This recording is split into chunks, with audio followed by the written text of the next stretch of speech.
Buonasera e ben ritrovati con il TG Flash di New Sicilia. Di seguito i titoli più importanti del pomeriggio. È un uomo di 88 anni la vittima dell'incidente mortale di questa mattina sulla strada Modica Marina nel Ragusano. Si chiamava Antonino Pluchino, detto Nini, ed era un noto ex titolare di una scuola guida. Non si esclude che la causa dell'incidente possa essere stata un malore.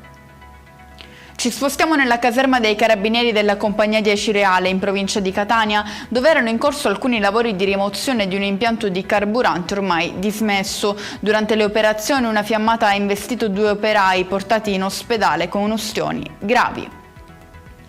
Sostiene l'esame in ospedale poco prima di partorire. È la singolare storia di Laura, 33 anni, che ha sostenuto la prova per l'accesso al corso di specializzazione per insegnanti di sostegno mentre si trovava ricoverata all'ospedale San Marco di Catania per il parto imminente. È l'avvocato Antonino De Lisi, il nuovo garante dei diritti dei detenuti in Sicilia. La nomina da parte del presidente Schifani segue le dimissioni di Santi Consolo, che ha lasciato l'incarico per motivi personali.